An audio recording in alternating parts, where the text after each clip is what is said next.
Oh, wow. Hey there, everybody. It's the Lateral Fantasy Football Show.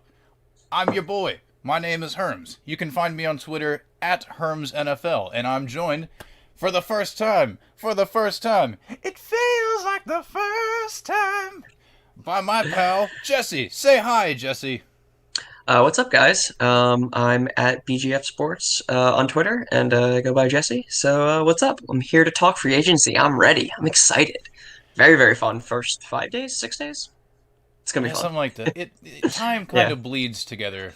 Shout Oh, out it the does. pandemic. Just really, making it easy for everybody. That's that's what Oh, it's are all we are about. we pandemic positive? Oh boy. Oh no. We're gonna get canceled, Herms. No, just kidding. uh, no, but I don't know. It definitely has been bizarre, and I do think there have been some interesting moves, to say the least. And I know, Mhm. shout out Steffi Smalls on Twitter. She had mentioned a long time ago the parallels between this situation and what we saw in 1996 with like weird cap stuff and just like the massive influx in like 1 year deals and like the market being strained. So it's just, I don't Mhm. know, like all in all, crazy amount of things have happened, and I'm really looking forward to sitting down and discussing that today because as has been alluded to, the topic is NFL free agency and how that's going to relate to fantasy football because that's kind of the theme of this entire like the website that we have, and like the live stream, and the reason we set up a podcast is because fantasy football. So yeah, we kind of have a rough little sketch of how we're going to go through this. So but before we get into that, as I said, this is the first time that we're recording something that will be put out as a podcast on Spotify. So we like to be interactive with people in the chat. We're not going to let go of that. So if you have any questions or anything you want to ask, definitely throw them in the chat, and we will do our best to get to that at the end of the show. So, we're not ignoring you. We will see the things that you're all saying, but just, it's not going to be super conducive to an audio format if we are replying to things that people can't see in their headphones, because that's not what headphones do. So, yeah, I guess, unless you have anything else to say, we can get the ball rolling. No, I'm ready. I'm excited. This has been my work for the past like five days, so I'm excited to talk about it.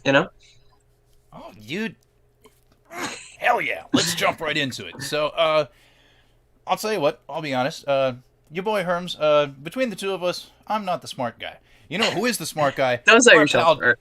Oh, come on. But our pal Jesse, also, like, he does some stuff on his own with the Bacon Games Fantasy Sports Network and all that. And he's very, very good at, breaking down things and coming up with grades for all sorts of stuff and whatnot. And this is no different. He's got a system of who he thinks are, the best all the way down to the worst, and whatever grading scale it is, uh, of the NFL free agency moves. So I think it would logically make sense to start with what he believes are the best deals that have been made so far. And I don't know, just we'll get it going. Yeah, Whatever yeah. position you want to start Mhm. with, just you name the player, the new team, whatever details, and give the Mhm. grade. Go for it. Right.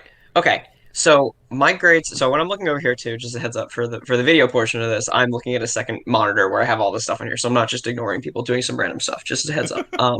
The so I've gone through.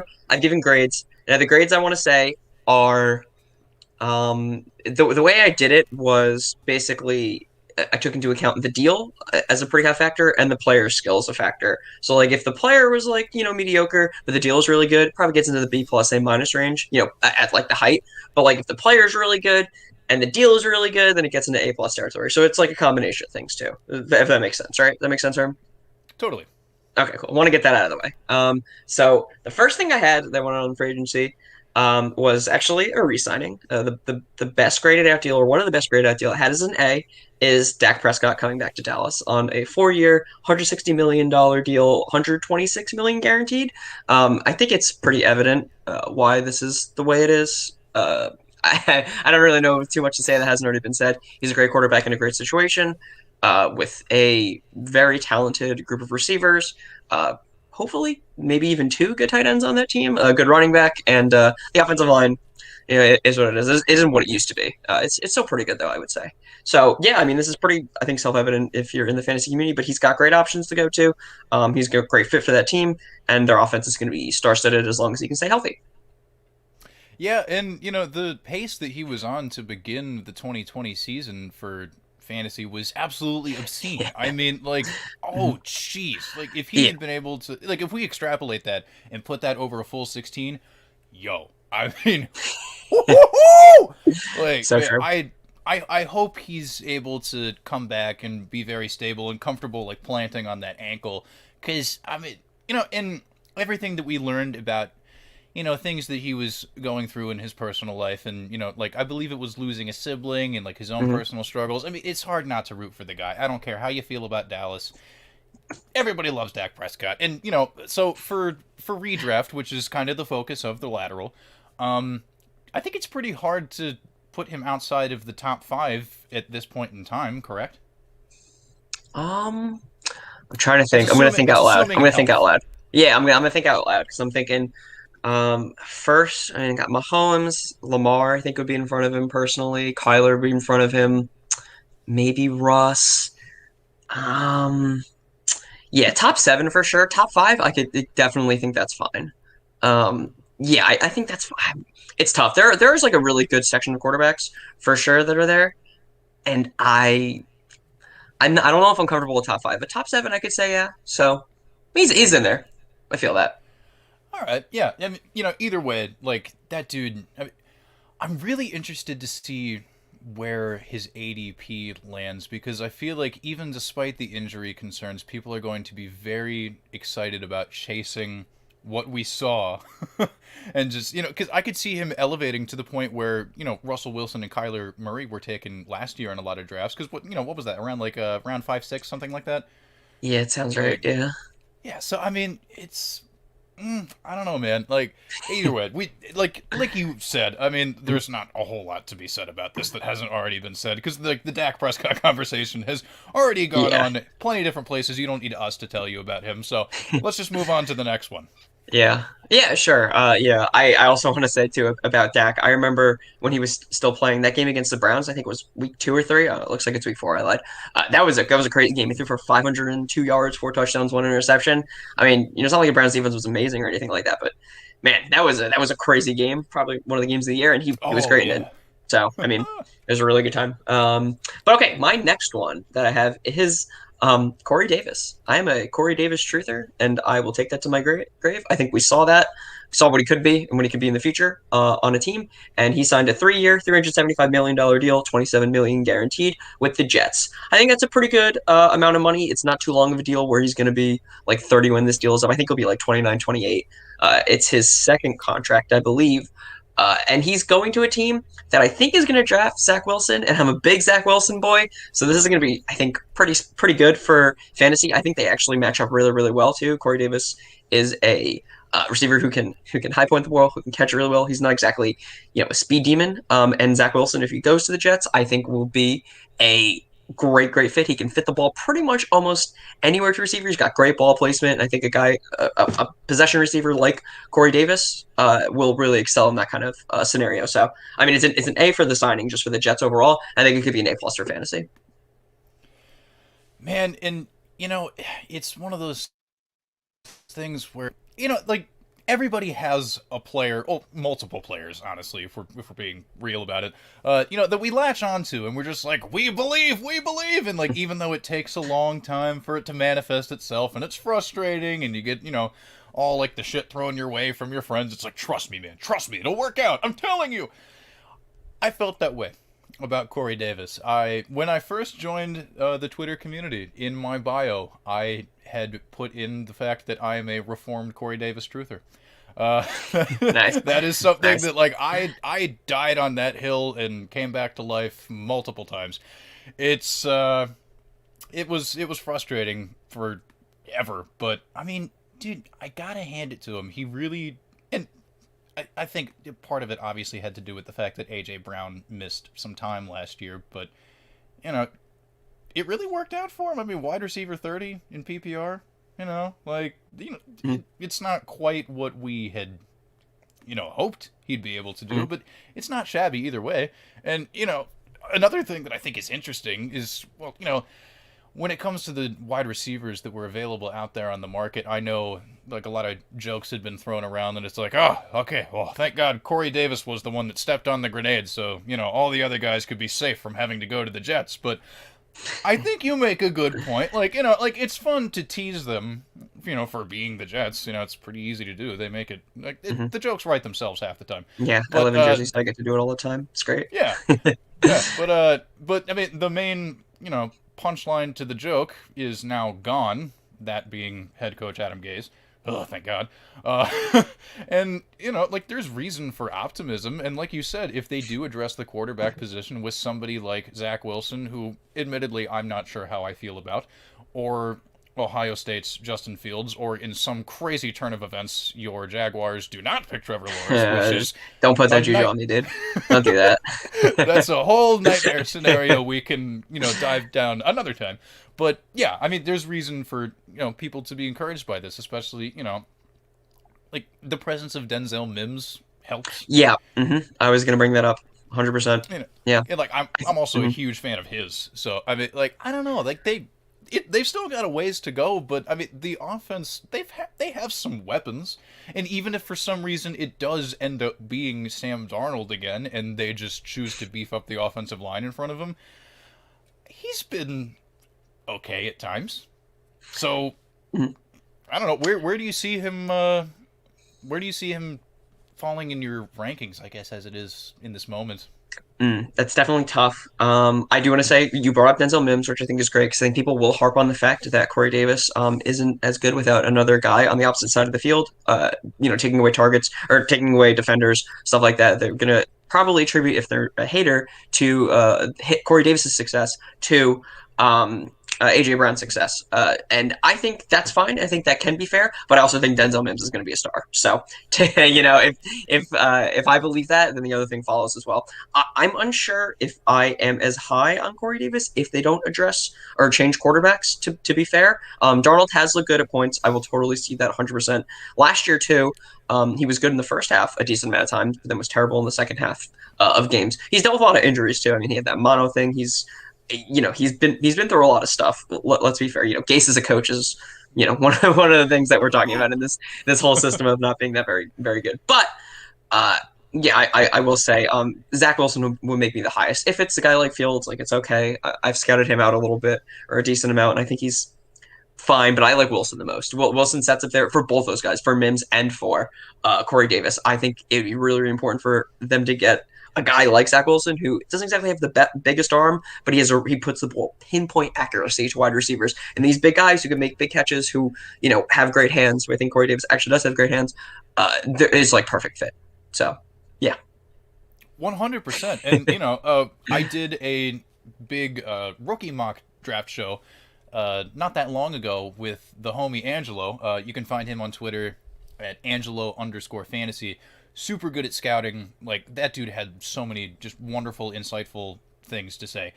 He talked about Zach Wilson a lot, and a comparison that he made that I feel is somewhat apt is like kind of what we saw of Jay Cutler throughout his NFL career. And I don't think that's insulting, because like we like to remember the meme version of Jay Cutler, that smoking a cigarette on the sideline. Yeah. But I mean, when he was at his best, like, yeah, it wasn't necessarily like 75-yard deep bombs or anything, but like at his peak, when he was really focused and in it, the dude was electric, and he was always able to zip it right in there to people. So I don't know, like, I just wanted to shout that out and shout out Angelo, because he is fantastic. Make sure, if you don't already, follow him on Twitter. Check out all of his scouting information.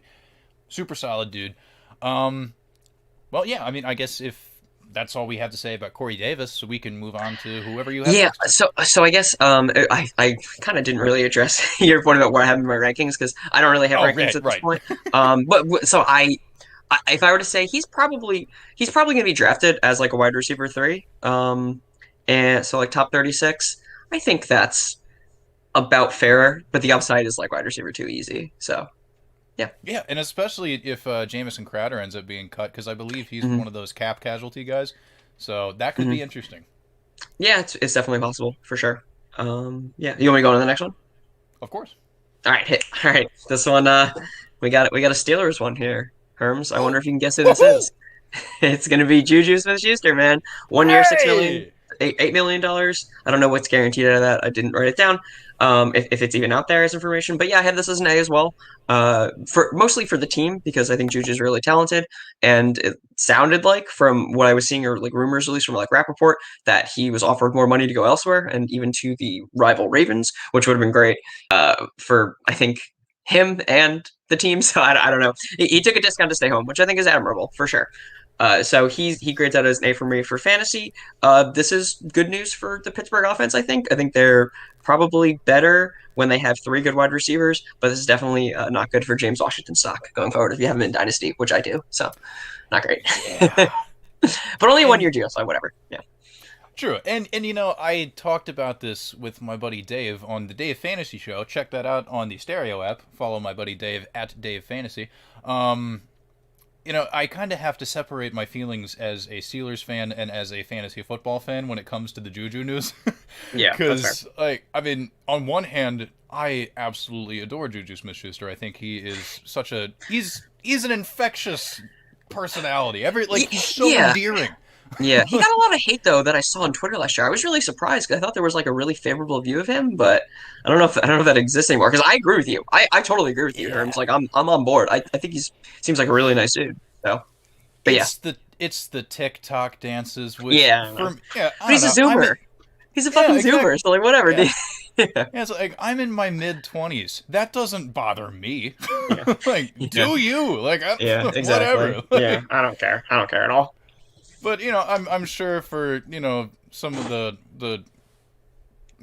grouchy older crowd being like, what's this guy doing? You got to carry yourself professionally. It's like, dude, whatever. Yeah, I He's a don't kid. care. Let him have fun. You know what I mean? That's what we Yeah. do. But Mhm. but yeah, I mean, so all of that is its own thing. But in terms of applying it to fantasy football, like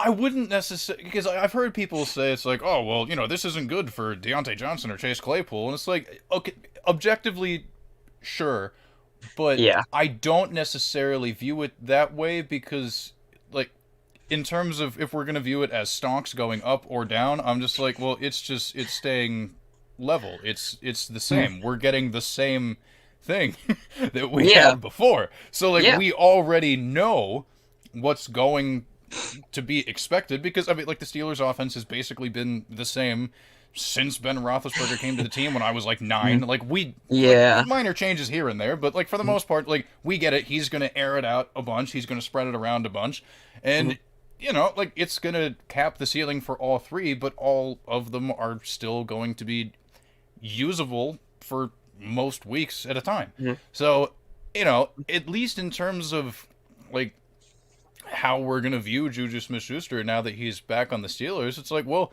unlike some other players that are going to new places, we don't have to like Yeah, we don't need to prognosticate. speculate that Yeah, much. Yeah, like exactly. Yeah. we know, like it's just, like, oh, what's he gonna be like going back to the exact same thing? Well, uh, Yeah. Yeah, I mean, you mentioned that people, thought this might be a downgrade for like Deontay or Claypool, but I think the real issue might be Big Ben. I don't know if this is controversial terms for like to say in the Steelers circles, but I don't think he's a very good quarterback anymore. But he's probably better than all the backups they have there, but I oh, don't that's know how such good a of a low quarterback he bar. is. That is Yeah, no, such a exactly low bar true. to clear. Yeah. Yeah. I mean, besides ex-Jaguar Josh Dobbs, which I'm not even sure if he's on the team anymore, but he's just memeing a little bit. But yeah, I mean, he's definitely an upgrade over, Mason Rudolph or any of the guys they have there, but or Haskins or whatever's there. But I do feel like Ben does take down a little. A little. He's just I don't think he's that good of a quarterback anymore, and I do think that's probably more for regular football than fantasy. He's probably a fine fantasy quarterback. He's got great receivers, and but yeah, and I do want to say too, Juju had 97 catches last year and 125 targets. I, that's pretty damn good for a PPR league, even half point PPR, which I think most leagues are trending to. So, oh God, I mean, if I can take him in, I don't know where he would go. Probably where did he go last year? Like fifth or sixth round, or was he earlier than that? Or am I mistaken? it it kind of Highly dependent. depends. Yeah. Okay. I mean, like there were some pretty wow, speech words are hard. Pretty split opinions on the dude. I mean, at least in my league. Well, I mean, I don't know. I live not all that far from Pittsburgh, I guess. I mean, there are a lot of Steelers fans in my area, so I mean, like, it's really hard for me to say because Yeah, like, sure, it's a little little bias in there. But I mean, yeah, like there were people like I don't know, like either it's one of those things like either you bought into the Steelers offense for fantasy or you didn't.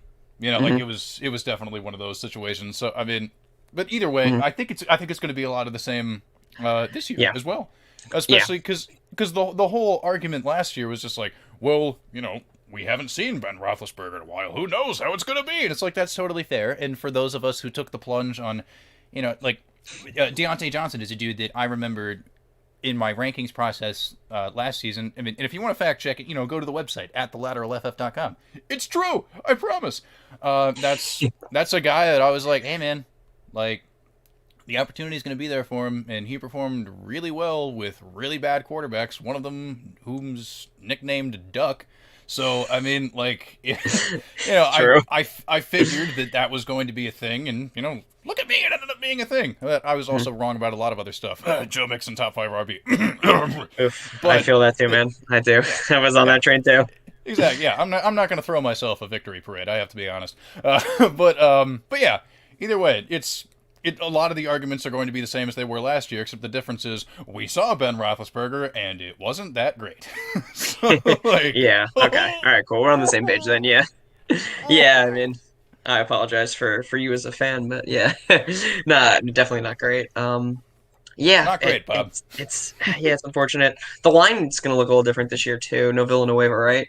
So there might be issues there. I know Big Ben, definitely was never a mobile quarterback. I wonder how much more, the pocket will look like, but we'll see. They don't really have a running game right now, right? There's no Connor That there, right? So if they're that's going to a air the ball out like they did last year, it's going to be good for the receivers, man. that's a whole other discussion. But all I will Yeah, say is like the first round pick had better be somebody for the offensive line. That's all I care about. fair, Najee Harris would fair. be sick, but we all know what we need to. Mm, There are problems to be solved. But yeah, I yeah. agree with that. So yeah, in summary, Juju Mhm. Smith-Schuster, more of the same. Yeah, I think so, which is not a bad thing. Fantasy people, especially, can be really reactionary, and I try and rail against this as much as possible. And they look at 1 year, and they have this bad misconception for whatever reason, and it really just drags them down. But Juju's a fine fantasy option for a wide receiver three with wide receiver two upside. Again, these are guys you can get cheap who have a really really high upside. I think, especially in the PPRs, you go higher. So, yeah. Boom. All right. The next two, I'm going to lump these two together, I guess, even though they probably shouldn't be, but they're offensive linemen, and I think this is fantasy relevant because you want to make sure your fantasy offensive line is doing well, right? So I've got for an A, David Andrews for New England, who signed a really, God, he's a fine talent, but this is such a favorable team deal. 4 years, $19 million, 6.5 million guaranteed. Holding on to your center for $6.5 million guaranteed is a stroke of goddamn genius, man. Belichick's a wizard this offseason. I think it's a really good deal. He's a fine center. The offensive line played really well last year. I think it will continue this year with some additions and guys getting better because they're a little young too. So I think this is just a great deal. Depending on who's running the ball, it could matter who's passing the ball. We'll see about that. I'm not really sure. But he's a great signing. I don't know if you have anything to say about Andrews.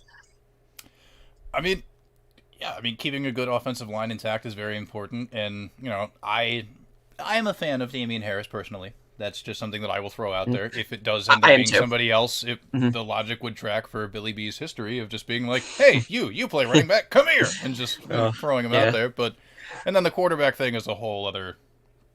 That's a. Yeah, we'll see what the I'm draft not comes, even I going to think. start that. Yeah, like Yeah. that's. Yeah. But Mhm. what's the next one? Yeah, so this is actually a little bit lower. We're getting to the A minuses now. And again, I will remind everyone this is not for people's talents or anything like that. It's for the deal plus the talent, and this isn't fantasy wise too. We'll talk about fantasy obviously, but the grades aren't taking into account fantasy. But anyway, the next one I have, which is so important for this team and so important for the players on this team, is Kevin Zeitler signing Baltimore for 3 years, 22 million and a half, 22 and a half million, and 16 million guaranteed. The way the Ravens are going to win games is through running and is through the offensive line first and foremost. If you're a Gus Johnson truther or Gus Johnson, Gus Bus, right? That's Gus Johnson. Am I wrong? Edwards. Edwards. Yeah, okay, shoot. Yeah, Gus Edwards. Okay, Gus. If you're on the You're Gus good. bus, or if you love J.K. Dobbins, or if you love Lamar, or if you even like the receivers, you need that team to have a good offensive line. And Kevin Zeitler, he had a down year for sure. Giants fans will be like, he might not be good anymore. He's still good. He's going to a very good offensive line as well, even besides him, and he's going to really improve that team. And it's been so important because you saw the team take a step back last year, I think, offensively, and they were missing Marshall Yonda because he retired. So getting a guard like Zeitler, I think, is so important. Hopefully, they don't trade away Orlando Brown Jr. because that would be real bad for that team. But adding Zeitler, I think, is really, really important, really good for fantasy wise, for that whole team wise. It's a great signing. Yeah, and I mean, as a Steelers fan, obviously I'm not a fan of anything that the Ravens do to get better. But for fantasy football purposes, I think and like you said, depending on who you ask about Zeitler, especially in the Giants community, they may give you a different answer. But objectively speaking, it makes a lot of sense. I think it's fabulous, and and I will say just very quickly. I mean, for as much as I dislike the Ravens, I tell my friends that are Ravens fans all the time. It's one of those things. It's like it's a mutual respect because both organizations of like Pittsburgh and Baltimore are so similar that it's like the Spider-Man gif. Yeah, Like I don't know, like we do things the same way. So even though I really want them to fail, I respect the hell out of them. So Right. I will say that for Baltimore. I have, and plus we all bond over hating the Bengals more anyway. So, but that's a whole other thing.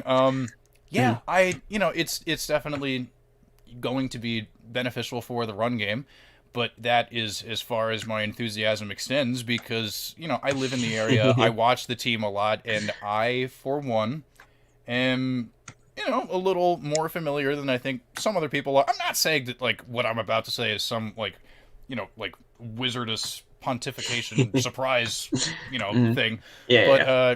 they enjoy spreading the wealth to multiple backs. And, with the Gus Bus probably coming back if he hasn't already, I may have missed that news, but I remember they placed a fairly high tender on him as a restricted free agent. So, assuming Yeah. that it is Dobbins and Edwards, it's like they're both going to cap the ceilings for each other. So while I do really like both of them as fantasy options. Like, and also, like, Lamar Jackson is the RB1 while also being the quarterback. So, it's going to be a frustrating thing. It'll just be like, I think of it as a rich man's Buffalo Bills situation. If that, you know what I mean? Like, I for got you. I got you. yeah, because for as irritating as that was, it's like that, but with better players. So, well, at least with the running backs. I'm not about to besmirch the name of Josh Allen, so don't hear what I'm not saying. But yeah. So, I mean, Dobbins. I mean, I'm just thinking out loud. I mean, I Yeah. want to put him. I want to put him in my top 12. I really do. I think ultimately he will land there, but if he's a little outside of that, I'm not going to be stunned because of what I said. And the Gus Bus. I mean, he's been a streaming flex option at times in his career thus far, and if he's going to ascend to the number 2 in the pecking order, I mean, that's great. That could be a decent RB3 that you throw out there and hope he punches it in the end zone and gets you 10, 12 points, like whatever. So that's just my read. What's your read? Yeah, I mean, I think that's absolutely true. And even if Gus doesn't come back, whatever, we got Justice Hill there, just the next guy up for this team. You got to take whichever running back is on there. I think pretty much because this team's going to want to be run first. They're improving the offensive line. I think they realize that's an issue. So, yeah, I think that's the way to go. I'm pretty much in agreement on that stuff. Third RB, yeah, that seems totally fine. Depending on how you go about that. For Dobbins at top 12. I think he might be out of there for me. I maybe am not as high as I should be on him. To be fair, this could absolutely change in the offseason. Yes, it's very early to predict all this stuff, obviously, but he maybe he can sneak in there for me, but I don't think he's there for me yet. I'm probably at odds with the fantasy community on that too. But it's always good to have good running backs too. Good rookie running backs. Teams use them a lot. They don't have a lot of tread on the tires compared to older guys who sign second deals. And we all know how second deals for running backs, big deals where second running backs go, right? So, I'm definitely high for that reason on him for sure. Does that make sense? Right? Absolutely. It really does. And, like there's going to be a small handful of some pretty interesting rookie running backs coming in this year, but that's a whole other Yep. conversation. And before we transition to our next player signing deal, whatever, to break down. To the viewers that are watching this live, again, if you have any comments, questions that you want to throw out to us, feel free, absolutely do so, and we will do our best to block out time at the end to answer those. So, I know it's a bit of a different format than it has been in the past, but keep in mind, we're doing this for Spotify too. Oh! So, yeah, we want to be interactive. We want to talk to you guys. So just, that's going to be the way that goes down. We're not ignoring you. I promise. I swear. We all love you. Oh! But, yeah, so that said, moving on to whoever you got next. Yeah, I just realized my list is absolutely ridiculous, so I'll just make these as quick as possible. These next two, at least. I've got Thuney up here, Kansas City, 5 years, $80 million, 48 million guaranteed, and I've got Corey Lindsey for 5 years, $62.5 million, 26 guaranteed. They're both A minuses in my book. Just beefing up the offensive line. It's pretty great. For both teams, for fantasy wise, you want to have a good offensive line.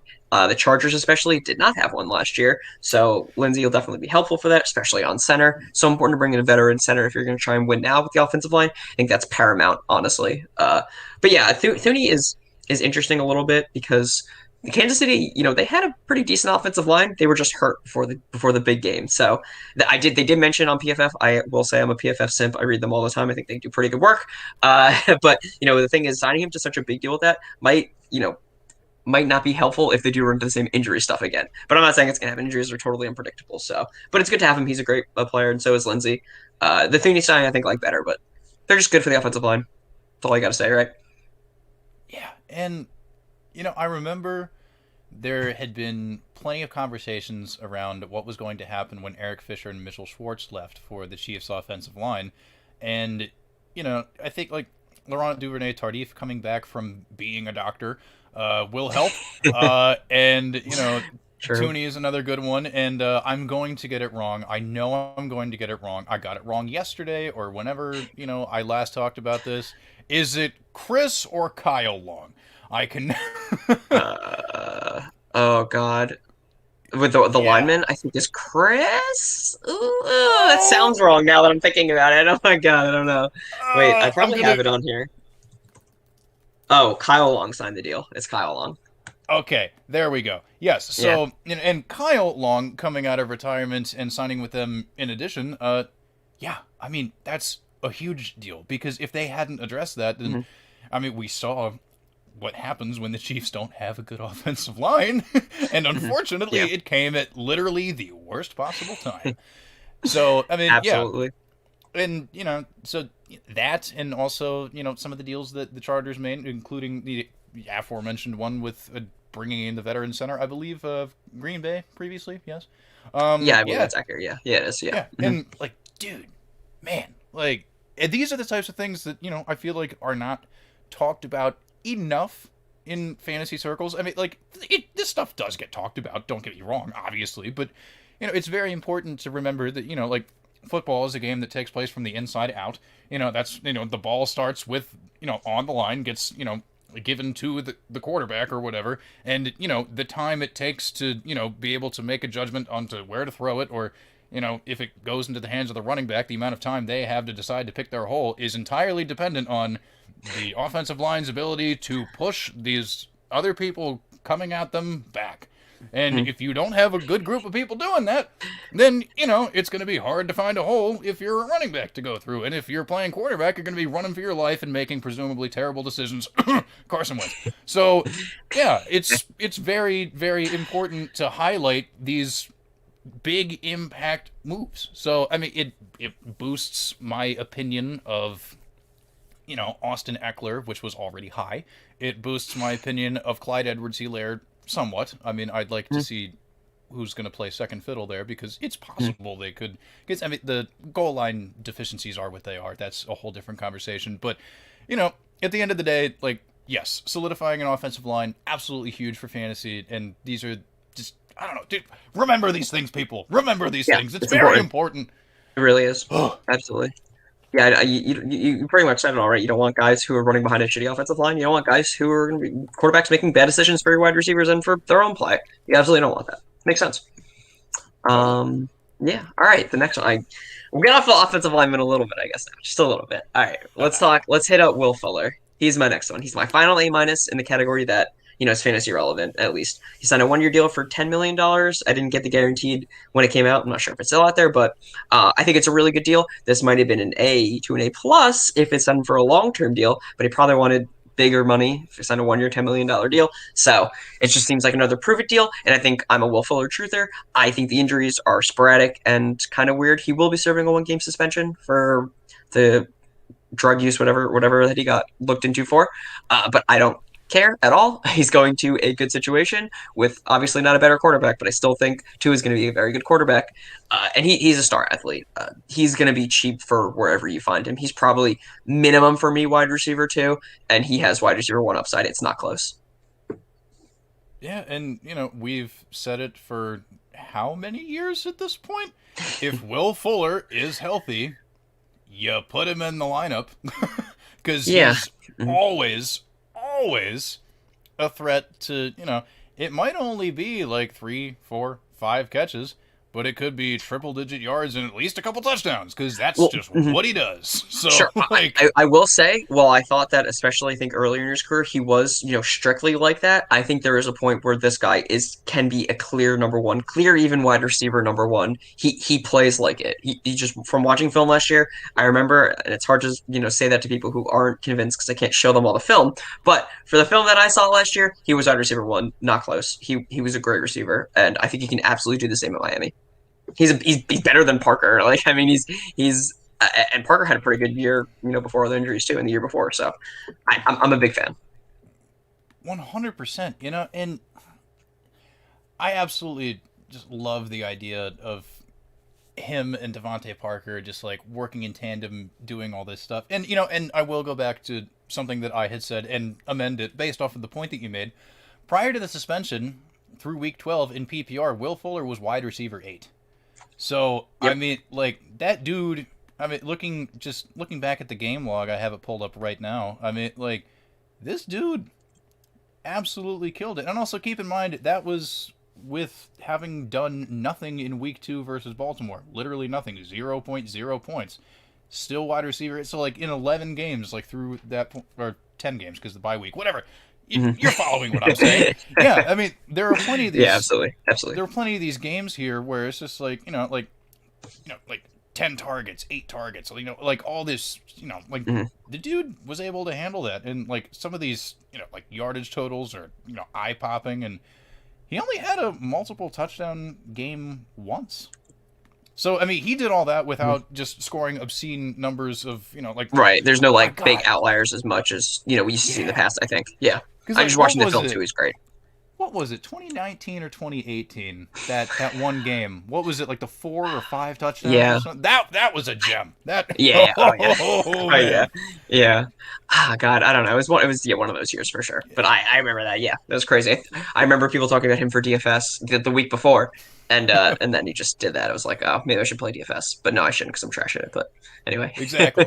And hey, if you want to learn how to win at most $12 playing DFS, hit up your boy Herms at Herms NFL. I can show you the ropes, and I can tell you how to be painfully mediocre at DFS. It's what we're here to do. No, but yeah, no, I think the point stands about Will Fuller. Like he truly blossomed, and maybe it was the PEDs. Yikes! But I mean, he figured it out. He did pretty well, and I like the situation that he's walking into, especially since we've spent all off season just being like, hey, this free agent running back would be great in Miami. This guy in the draft would be great for Miami. Blah blah blah. And like honestly, like even if it is still Myles Gaskin, like.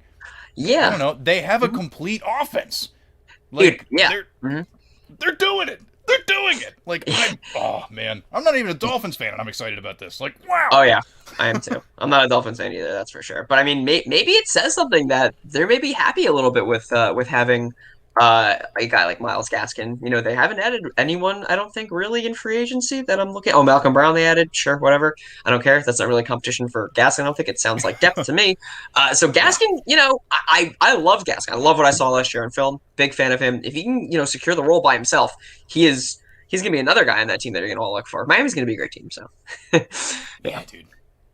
All right. The next one I have is So this one I might need to change the grade. I have it as a B plus right now, but it's Mark Ingram to Houston on a 1 year, $2.5 million deal, 500,000 guaranteed.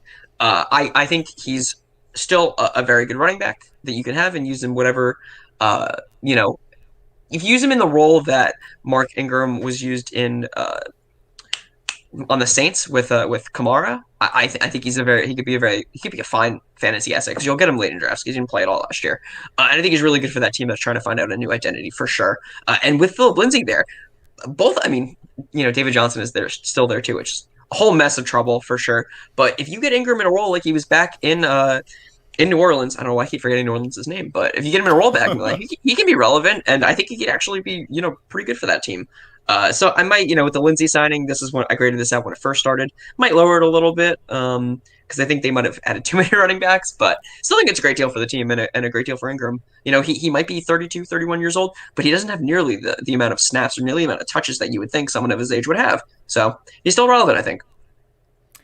Yeah, and I think it's more of a signing for helping to build the new culture in the locker room because I believe his name, David Culley, that's the new head coach's name, correct? He was with the Ravens as like an offensive coach or whatever prior to being hired in Houston. So I mean, like logic would dictate that like, hey, I'm trying to fill out a vibe in this room. Who better to do that than the guy that everybody really liked in the Ravens locker room? Surprise! So yeah, and for fantasy, yeah, there are Yeah, some, I understand. there's too many cooks in the kitchen for my liking, but I will say this is always a decent late round strategy. When it comes to these types of running back rooms, if you're not sure who the starter is going to be, look at the ADP, figure out whose is lowest, and then just take a stab. Because if you're right, great. If you're not, then okay, cut bait. Yeah, exactly. You got a week 1, week 2 waiver wire spot that you can there's always have. guys to take on the waiver wire. 100% agree. I agree with everything you said about him for fantasy. 100%. Glad we're on the same page. Yeah, so Yeah, I is mean, there anything like, else? Yeah. I love it for what they're trying to resurrect in real life. Yeah, But that's where this grade comes from for sure. yeah, but I mean, like, I don't know, like, there will be value to be had in that backfield, and as of this recording, I don't know where it is, but Yeah. we'll figure that out as we go along, and like, because you might get a decent flex play out of one of these dudes, and if I was gonna put my money on it, I wouldn't. So like, Yeah, I got that. but yeah, it's important to keep these things in mind because, like, yes, even if things like this are going to be a headache for fantasy, one of them, at minimum, will emerge eventually to do something. So just, I don't know, like, follow, like, camp news and stuff. I don't know, like, Yeah. sift through Yeah. the coach speak. Like, I don't know, try and figure it out, but, at the end of the day, yeah, whichever one has the lowest ADP, that's the one that I might take on my team. But, I don't know. Yeah, it's okay. Meh. I guess, for both Sure. Ingram and Lindsey. I'm really upset that Philip Lindsay didn't sign with the Pittsburgh Steelers instead. Yeah, that would have been great. I love Lindsay. I love the talent there for sure. I mean, we could spend a little time talking about him because I also had him as a B plus too for 1 year, 3.25 million. He's a great complimentary back. Give that guy at least 200 touches. He'll be fantasy relevant and he'll really help your team out. I think it's undeniable as long as he stays healthy because he is a small body dude. I get that, and that's why he doesn't really need more than 200 touches a year. But with that, he can get 900 yards easy, and that's going to be fantasy relevant at points in your league, especially for the bye weeks. For sure. Like filling in as like a fourth or third running back, he's going to be great for that. And Houston, I think, still too. Depending on what happens with that team generally, but I think that'll still be the case. That makes Yeah. sense for Lindsay. I think that makes sense. And a little bit of foreshadowing in terms of how I think I'll end up feeling. Again, I'm not locking anything now. But, Yeah, me neither. If I were to pick one of them, I would pick the youngest guy, who I believe at this point in time is the best. So, I mean, like, for PPR, you could make the argument that guy is David Johnson. And, like, last year, he did well. Like, I think we're, some of us are kind of overlooking that, including myself, I will be honest. Because, I'm talking while, working on pulling up the numbers right now, but I'm really finessing this, Look at me. See, I'm doing such a good job of just True. talking and researching at the same time. Yes, RB25 in PPR Hmm. last year, Yeah. through week 16. I don't take into account week 17 because I mean, like, Yeah. if Yeah. you No, me if you're neither. in a league that plays week 17, I mean, more power to you. But I mean, actually, well, No, I'm going to quick. disagree. Not more power to you. Don't do that. You're dumb. Oh yeah, like yeah, like please Yeah. don't. But Yeah. as a quick aside, it will be interesting to see if we end up having a 17 game schedule that goes into week 18 for this year. So I don't know how Yeah. that's We'll going to see. affect everything. Yeah. We'll I see. would love to talk about that down the line, especially if it ends up happening. Because right now we're just kind of like, you know, Yeah. dicking What you mean? around and figuring. Yeah, because like we don't Mhm. fucking know. But like it'll. Yeah. But yeah, I don't know. That's another thought. But yeah, I mean, all of that to say, like, yes, I'm not trying to disrespect the name of David Johnson. He did pretty well, but at the same time, like, Hmm. with all the cooks in the kitchen, I will probably want to take the young guy. God, I just wish he could have gone anywhere else. Philip Lindsay could have gone anywhere else. Just oh god, Yeah, he's a great oh, compliment in a lot of oh. systems. Yeah, he probably could have fit in pretty much almost anywhere else too. I mean, as a Jaguars fan, I would have happy for him to be here too. Um, but yeah, it is what it is. All right, next one. Yeah, should I move on to the next one? Sure.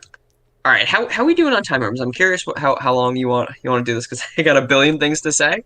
So what do you think? Should I move on to some bad ones or what do you think? I mean, we're doing pretty solid on time. I mean, if you want Hmm.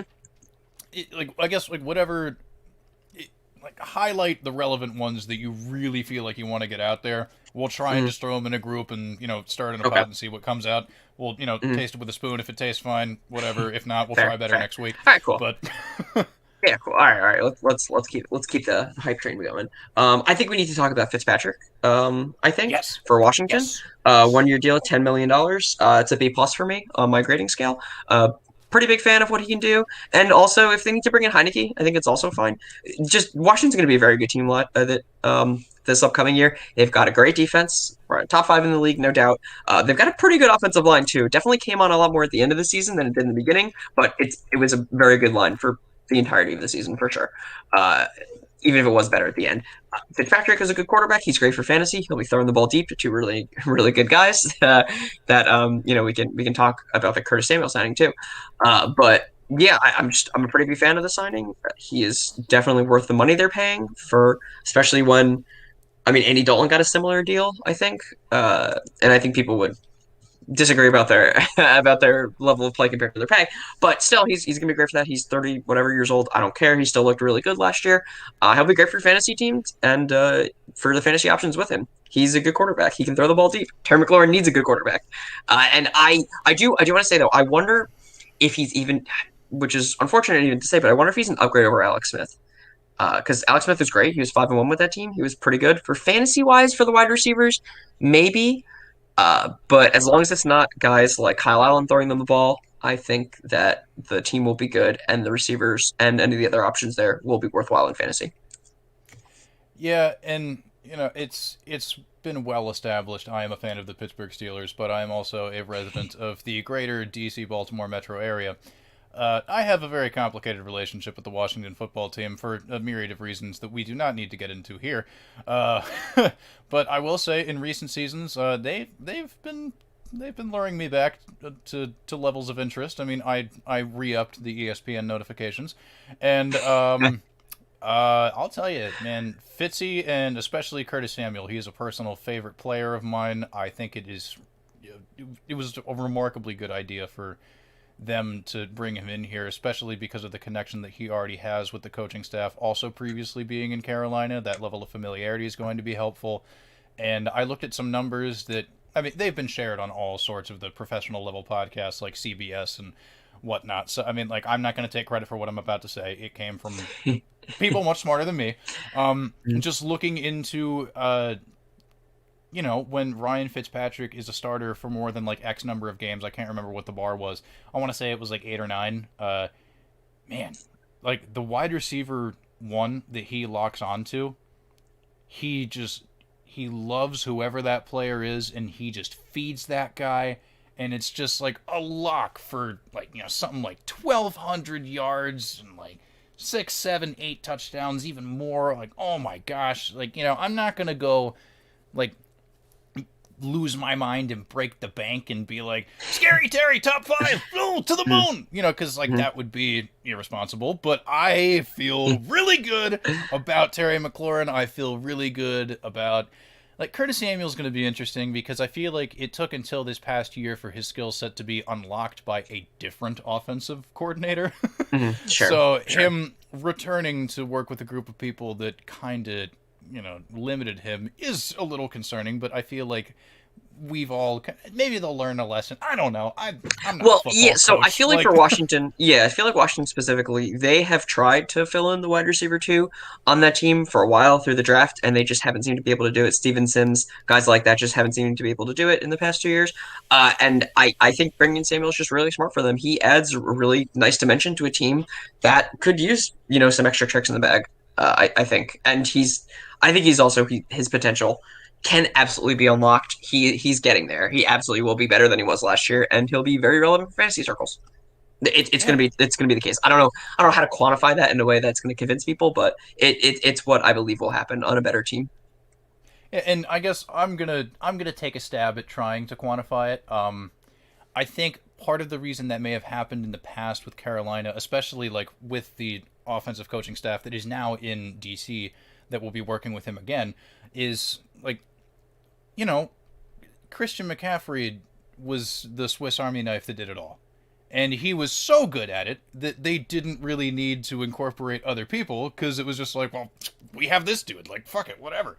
But now, coming into, the Washington football team, I mean, they have a lot of other guys with similar, Swiss Army type, skill sets. Because, like, we look at a guy like Antonio Gibson, who was also a guy that, like, played a little bit of wide receiver, a little bit of running back in college, as did Curtis Samuel at Ohio State. So it's just like they have multiple guys with unique skill sets that can do a lot of different things, and it really will enable them to get creative and do a lot of different things and move a lot of pieces around and, just like, play chess with it. I don't know, like do it up, live it up, have some fun. Like, it's going to be very hard to predict exactly how it's going to go, but I think you will agree with this statement. I think it's going to be a fun offense to watch. I mean, like, Uh, in terms of the fantasy impact, I mean, outside of Terry McLaurin and how we already feel about Antonio Gibson, I mean, like, we all like him. So Ooh, that's. do we all like him? Oh! Ooh, I don't know Okay. if I Oh. like him that much, but it's okay. I'm willing to Okay. reserve that for another conversation another day, but it's fine. Oh, yeah. We could have a hot take SmackDown at another point in Yeah, I have a time, lot of but hot takes apparently. I didn't realize how hell many I yeah! had, to be Oh! honest. Nah, you're good. Yeah, go But ahead. either way, I mean, like, it's gonna be a fun team. It's gonna be a fun Yeah, team, oh yeah. and like just God, I'm so excited. Oh, jeez. Yeah, But I'm yeah, excited too. I could harp on my excitement forever. So, Yeah, in lieu of doing that, maybe fair. I was just excited last year too. I'm excited going forward for them, 100% as well. All right, let's move on to the next fantasy relevant one, which is Chris Carson, which he re-signed with Seattle for 2 years, $14.6 million, I believe it was. This is a B plus for me. I thought it was a really good deal for the team. You don't want to sign these running backs on second deals to long-term contracts. You just don't want to do it. It doesn't work out. 2 years is great. Even if you want to sign them to a long-term deal, make sure you have a 2 year out that's clean and you can get the fuck out of there. But this one, then you need to. Carson is a bruiser. That might be all he ever is. He's kind of like Leonard Fournette in that sense, but that's not a bad thing. I think Carson actually even has better vision than Fournette because Fournette's vision, sometimes that guy just runs into the line and goes down. It's insane. And other times he just breaks off like 96-yard runs and it's insane. Against Pittsburgh, what he did his rookie year, obviously, stuff like that he oh can do. Yeah. So, I mean, there's stuff. And Carson is like that. And Carson's a pretty good running back for what he is. He does what he does pretty dang well. And for fantasy, he's probably around where you want him to be. Fifth round guy, another one I think in that area. Fourth round guy maybe coming back with Seattle now. He's worth it in there. He'll get touchdowns. He's a big dude. It'll be in a good offense. There's not a lot of downside I don't think there besides injury. yeah, and I think a lot of what I would have to say about Chris Carson kind of ties into the things that we said about Juju Smith-Schuster. It's just like, well, in terms of figuring out how we feel, he's going back to the place that he was, and we already know what that is. So, hooray, familiarity! Woo! Shout out! So, yeah, I mean, I don't know. I mean, like, the only thing that could really impact where I would view him in terms of rankings or where I'd feel comfortable taking him in a draft is just like the landing spots for the incoming rookie running backs that we just don't know yet. But other Mhm. than that, like with that being the obvious unknown, like when comparing him against other existing players that have been in the league, like again, like he has been in Seattle for his entire career. We know what he does when being utilized in that system. So, uh, yeah, Chris Yeah. Carson, more of the same. Woohoo! Yeah,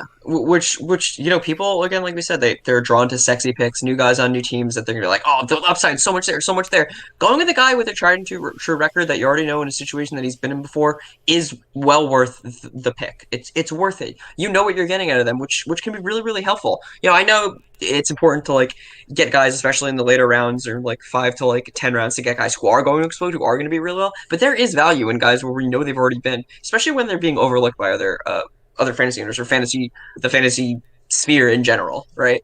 So I think Carson it can be one of those guys. But Yeah. the next one, yeah. Oh, sorry. Go ahead. No, because like the sexy new thing is always what's going to dominate the zeitgeist. But it sometimes it's not about being edgy; it's about being correct. So I mean, like Yeah, be careful, y'all if don't you cut yourselves on that edge. I love saying that. So exactly, ooh, be I safe. love saying Ooh. that. Yeah, but yeah, I mean, it's I don't know. Like, don't overthink it. Like, we, Mhm, we we know what we're getting. It's always good to play it safe. Safety is very important. mhm. So yeah, in case of emergency, break glass, get Chris Carson, put him in your Yeah. lineup. It is what it is. Yeah, the injury concerns are there. I will say that. I get that, and he's got other guys there for competition too. So if he's marginally hurt, there are other guys there too. But I still think he's a worthwhile investment. Yeah. Um, we got a few more re-signings here, but I think they're all fantasy relevant. So let's go with Aaron Jones because I think his value might be changing a little bit with what I think and what I think people thought before Aaron Jones was going to leave is that the emergence of CJ or not CJ Dillon, AJ Dillon, right? AJ Dillon. Dylan, right? Okay, Yep. yeah. Hmm. So he's a guy I really like coming out of Boston College. Big fan. He was a bruiser there. He was insane there. He definitely needed a year or some time to adjust to the competition in the NFL level. And like we saw in that one breakout game that he had last year, he looked pretty dang good. I think there'll be more of a split role, even though they did pay Aaron Jones 4 years, $38 million. They paid him a lot of money. I get it, but they're also paying for the running back room, right? They didn't pay Williams. William left. I think he went to Detroit or something like that. I've written Yes. it down somewhere, but yeah, he's there. But I think they're pretty much paying for an RB room that includes the 48 million is basically for both those two running backs to use them appropriately. I don't think they want to release Aaron Jones after 2 or 3 years. I think they'll want to keep him for the full ride because they'll want to have a guy. They'll want to have two running backs who can do things, even when one gets hurt for weeks, or even if one gets out for the season, then we take over. I think this will be. I think his value will go down in fantasy. He's a very good pass catcher too. I think we need to remember that because AJ Dillon is not going to be a good pass catcher, so Oh, he'll definitely take on a lot of the passing roles, and I think he's a really good signing for the team, a B for the team. But coming in, I think his fantasy value should be lowered because I think he'll be splitting a lot more with AJ Dillon. yeah, and I've talked about it with some people before, and I guess like the rosy best case scenario outlook would be like, oh, Ingram Kamara, boom, like doing that type of thing. Yeah, that is. Mhm. But I mean, it's it's going to be frustrating probably, and it's going to be very intriguing to see how the coaching staff talks about their intentions for how they want to use AJ Dillon, because like if it ends up being a situation where I mean I'm not saying this because Aaron Jones is a bad goal line back or anything, because like in the red zone, I mean, like he's done well in the past. Mhm. So like the only reason I'm bringing it up is because like the anecdotal thing that's going to come to people's minds is like, well, look at AJ Dillon, he's huge, so of course he would be the So like I don't Yeah. know, maybe the team feels the same way, and it's just like, oh well, there goes some touchdowns. But yeah, I mean, I don't know, like that's really I don't like I feel similarly about how I felt about Aaron Jones before. Mhm. So, I mean, like, I agree with basically everything you said. So rather than echoing it, I'm just gonna say that and move on. So, like, yeah, Yeah, I think it's fair. I still like Aaron Jones as a talent, but I also really like AJ Dillon as a talent. They're both very talented running yeah, backs on a very good team. Hard to go wrong there. But I do think Aaron Jones shouldn't be like a first or second round pick. I don't think he's worth it. And I think that's where he was last year and where he could be this year. And I'd be out on that. But okay, I feel you. moving on. Um, I don't know. I have Gronk on here next for 1 year, 10 million guaranteed. He's tough for me. I'm unsure because I was out on him pretty hard last year, and he was not good until OJ Howard got hurt. He was not being used, and OJ Howard was doing really well. So that is a tough guy to deal with. AJ Howard or AJ. God, am I just saying AJ for no reason? What or It's all what good. what is Howard's first? OJ. OJ Howard. Okay. Holy crap. I'm not hungover on a Saturday. I'm not stoned. Like I'm doing pretty good right now. I don't know why I'm having these mind fucking melding moments. Holy crap. All You love right. to see it, folks. We only Yeah. get this here from the lateral. Only get it on live shows, true. Um yeah, so I don't know. Howard was really good. I was expecting bigger things from him, but he got hurt. He was really good before that, I think, for that position. So we'll watch Gronk with I think bated breath. I don't know. I was really concerned about him coming off the season with last year, at least coming off without playing a season. But with another one under his belt, they're looking like they're going for another championship run. So I don't know how much they'll use him, but I think he's relevant in that, or at least to talk about that tight end room because there's no. God, is Braid still there? I'm unsure if Braid is still there, but I I'll check believe on that real quick. he's. Is Yeah, he? and Yeah. Okay. while you check on Yeah. that, Yes. I will. My only contribution to this, because I mean, like, I don't know, like we kind of know what it is. That video that the Broncos, the Buccaneers, tweeted out like right after it was announced that Gronk was going to re-sign, and it was just like him and Brady kind of sitting there, just being like, Oh yeah. That was a good one. like That I'm was gonna funny. get so much mileage out of that, man. I'm gonna try and just like meme the shit out of that, like. True. If you follow me on Twitter, you're gonna. I'm going to meme it so many times from now until eternity. That was just hilarious. So that's my contribution. It's a great GIF, or it's going to be a great GIF or a great video. I totally agree. Yeah, it looks like he's still with the team. He didn't get used that much last year, so I wouldn't really worry about it. At least as far as at least in like passing routes, right? Let me double check that. Yeah, he had 34 targets, which isn't that bad for a tight end, actually. It's a tough Yeah, room. I think OJ Howard should take control of that room, though, if he's healthy. So I just worry about that. But anyway, we're moving on to one that I definitely think is going to be a hot take because I have Andy Dalton next on a 1 year, $10 million deal, and this is a B for me. I don't know why people are so like willing to just like say Andy Dalton's bad. He's like 32 years old, and he's been a pretty good quarterback for most of his career. I will say there were, Dallas games in the beginning where he was pretty bad. He did have that concussion, which knocked him out. But then when he came back for the last 4 games of the season, he was really good. And it's not like he has a bad offense to work with in Chicago. He's got Allen Robinson, and he is unequivocally the best quarterback that Allen Robinson has seen his entire career. And I don't care what anyone else says. That's the truth. It's not even close. Trubisky, I was higher on most people than him, but he's not as good as Andy Dalton. There's no way, no way in any world where he's even as close as good as Andy Dalton. This is a boon for Aaron, for Allen Robinson, and I don't know if people are talking about that as much as they should be because it is. But go ahead, Herms. yeah, and I mean, as a fan of the division that he used to play in, he took the Bengals to the playoffs. Like, what was it, like 5 or 6 times? Yeah, And like 5 years in a row. It that, was in a row too. Like it was like yeah, 5 years in a row, and they all lost every time. But yeah, yeah, and like those teams weren't exactly like barn burning circus acts in terms of Mhm. like skill and finesse. I mean, like he made a lot of stuff happen for himself. It's just like, okay, yeah, and like you said, like we can cloud our judgment with what we saw in Dallas, and like like maybe he is not what he once was, but he is still very good. And like, yeah, man, I don't know. I'm No, kind of it's true. I'm It's absolutely lukewarm true. on it in terms of how I feel about it for fantasy. Like he's just one of those dudes that it's just like I will look to him as a guy I will feel more than comfortable streaming if there's a decent matchup because he's a pro's pro. He's been around. He knows what's up. Like, Yeah. good for Allen Robinson. I think, like, good for Darnell Mooney. That's another guy that I feel like as time goes along for redraft, we're going to hear his Mhm. name a lot more as somebody that could be like a sleeper dude that, like, I mean, like for people that are like super into fantasy football in the community, I mean, like, yeah, we know who Darnell Mooney is, but here at the Lateral, we don't assume that you're as nerdy as we are. So there's a Mhm. name.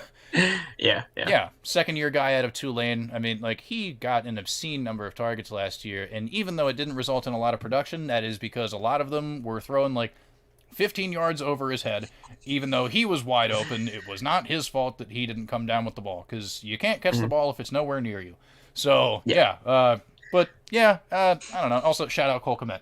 But True. yeah, We can shout out eh, Cole Kmet. I'm a fan. yeah.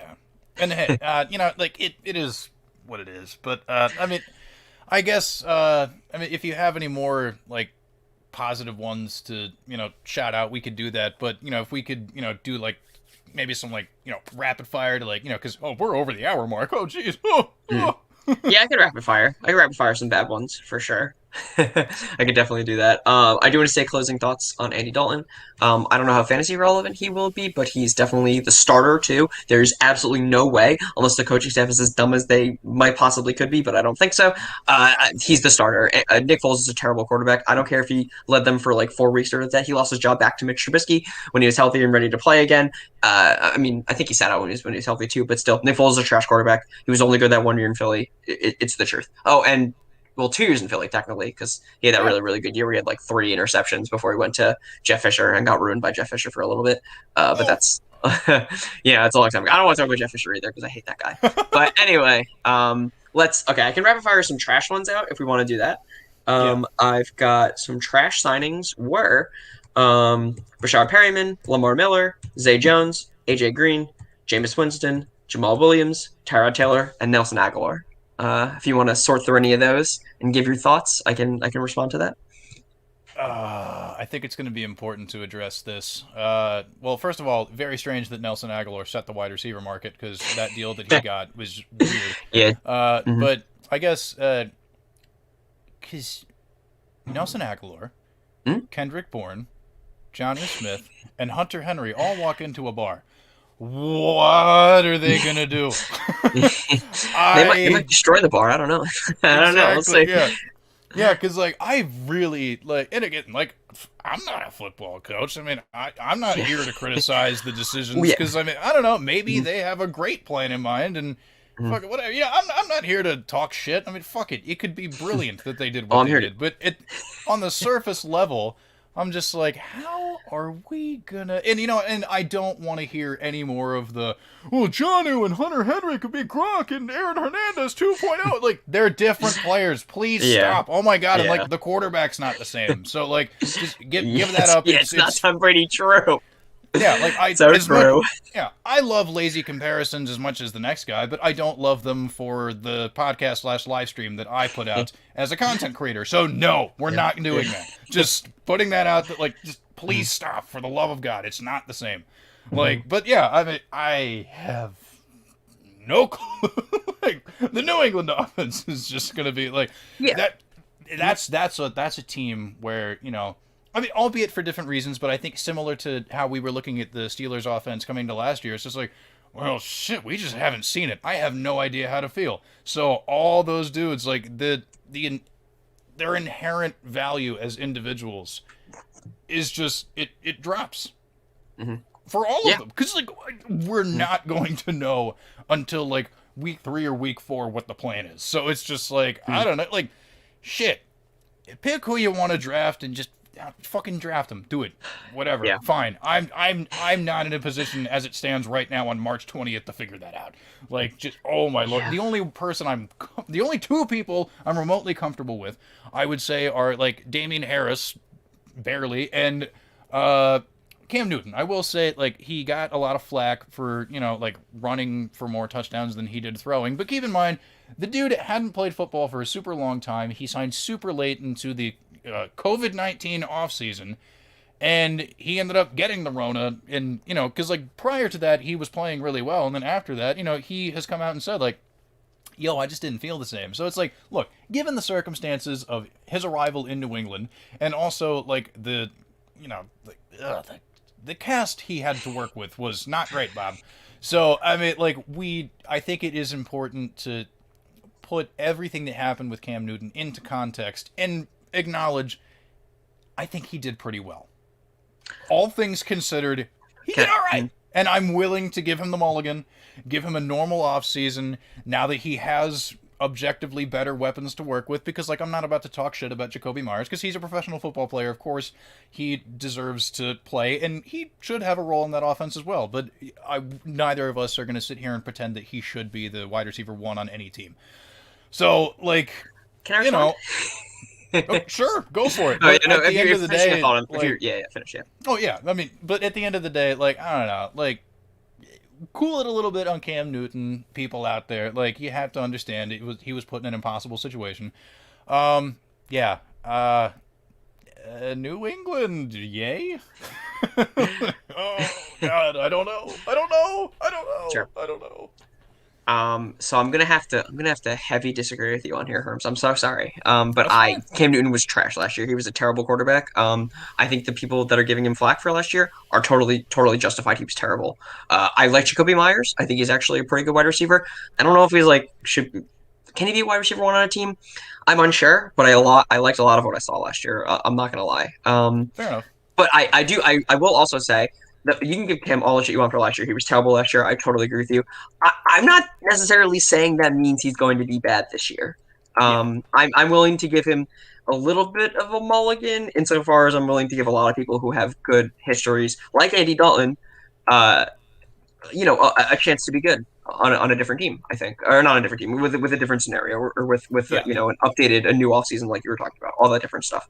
I think it's possible for there. I'm not going to be in on Cam. If there's the right value, I'll take any person. So if there's the right value for Cam, I'll take him. But I'm not really going to be interested in him. I think he was really bad last year, and I don't know how they're going to fix that problem. But I've trusted Bill for a long time. I still trust him. So we'll see. We'll see if he's even the starter. So we'll see what they do in the draft. But yeah.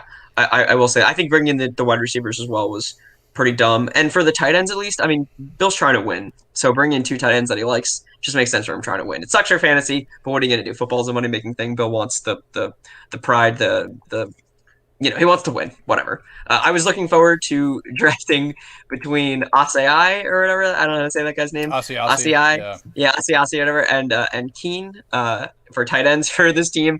And I really hate that I have to choose between Jono and Hunter. Which, if I had to pick one, I think the best scenario to come out of that is Hunter Henry gets hurt and Jonathan takes over completely, and he's really good. I think that's the best scenario we can hope for out of that. So, yeah, Yeah. I mean, I dig the vibe. yeah, fair. Yeah, was there any other ones you want to talk, or I can read them again if you want to run a relist of the bad ones. Yeah, I mean, because some of the other ones. I mean, like I don't. I've heard so many conflicting things about what's going to happen with the New Orleans quarterback to the point where I want more time to evolve before we And talk about that. I agree. I agree. I So, totally agree. and like, yeah, I mean, some of the other ones, I'm just like, those are names. Yeah. Well, But then let me say. Yeah, oh, God. Yeah. yeah, I mean, it's. Uh, eh, I don't know. I mean, like, there are guys that haven't signed as of this recording, so we'll Sure. have time to go through and talk free agents a little more another time. But I think as far as I'm concerned, I feel good about what I've contributed. So whatever it is that you have to say, if you want to bring it on home before we plug things, and then you know, do the thing, and then I'll figure out copy and chopping up and putting in an outro for this at some point in time. So yeah. Yeah. No, for sure, for sure. Yeah. So one thing I do want to say real quick is that a name I mentioned that maybe people weren't thinking about as much as AJ Green. He was a D for me. It was a terrible signing, an absolutely worthless thing. Totally ruins the fantasy value of guys I really liked, like Kirk and Isabella, which is frustrating, but whatever. But he was bad last year. Watching him on film, he was terrible. He was Yeah. basically a glorified tight end. Still got the hands. Still got pretty good hands, but he ate up like 106 targets or something like that on Cincinnati, and he was deserving of nearly half of those. He'll be bad. He's not worth a fantasy draft at all. I don't care if you want to take a flyer on him. There is value, like I said, for anyone to take, but there might be like zero value for me to take a guy like AJ Green. He's not worth it. Yeah, and for I get bringing the context, culture. Mhm. Yeah, yeah, go and ahead. for context, he signed with the Arizona Cardinals. Just wanted to put that out there, so for people who didn't pick up on that. But yeah, I feel similarly. It's weird and good for him. I don't know. Yeah, I want to just shut down any talk about that thing because he's not going to be good. I mean, in my opinion, obviously, shut that down. He's not going to be good. It's going to be bad. But okay, yeah. For final stuff, yeah. If we're going to talk about more stuff later, I got so many more things to say. But totally, we're what, an hour 14 in. Yeah, so Yeah, probably fair to to cut this down a little bit. But yeah, yeah, that's all I got. then hey, this was the inaugural episode of the show with no name. It's Yeah. gonna be cool. I'm looking forward to doing this again, and like be sure to follow both of us on Twitter. I'm at Herms NFL. He is BGF Sports on there, and also check out the Bacon Games Fantasy Sports. Tons of good information is there. It's kind of like a little like sister network type thing or whatever, because it's all collaborative. It's all love up in the lateral building. And yeah, you can find us on Twitter at the Lateral FF, and you can find our website www.thelateralff.com. And we have a YouTube channel that does not have a unique like little thing that I can just shout out, youtube.com/something, because it's a combination of a bunch of letters and numbers. But if you check our Twitter, you'll find the link to it. I don't know, subscribe, do all the stuff, do the thing, give us all the love, tell us things. I don't know. If you have a dog, tell your dog that you love them and give them treats. Yeah. So I guess that does it for me. So, thanks to everybody who watched and who will listen to this as an audio thing.